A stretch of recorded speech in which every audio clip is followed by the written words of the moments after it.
కానీ అకాలీదళ్ అధినేత పంజాబ్ మాజీ డిప్యూటీ సీఎం సుఖ్బీర్ సింగ్ బాదల్ పై మహారాష్ట్రలోని నాందేడ్లో గురువారం నాడు దాడి జరిగింది. తన కుటుంబ సమేతంగా ప్రసిద్ధ హజూర్ సాహిబ్ గురుద్వారాను సందర్శించుకున్న అనంతరం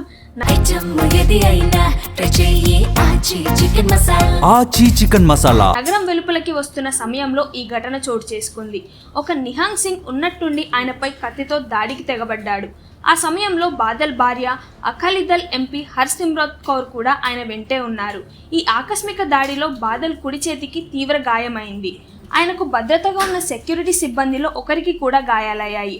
వెంటనే అలర్ట్ అయిన తోటి సిబ్బంది, పోలీసులు నిందితుడిని అక్కడికక్కడే అదుపులోకి తీసుకున్నారు. దాడి జరిగిన తర్వాత గాయానికి కాషాయ వస్త్రాన్ని చుట్టుకొని బాదల్ నడుచుకుంటూ వెళ్తున్న దృశ్యాలు వైరల్ అవుతున్నాయి.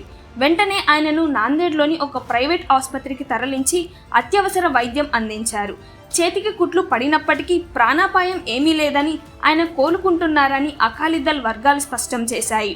గతంలో డిసెంబర్ 4, 2024న అమృత్సర్లోని స్వర్ణ దేవాలయం బయట కూడా సుఖ్బీర్ సింగ్ బాదల్పై తుపాకీతో కాల్పులకు ప్రయత్నించారు. అప్పట్లో ఆయన త్రుటిలో ప్రాణాపాయం నుంచి తప్పించుకున్నారు. ఇప్పుడు మళ్ళీ నాందేడ్లోని కిర్పాన్తో దాడి జరగడం కలకలం రేపుతోంది. ఆచి చికెన్ మసాలా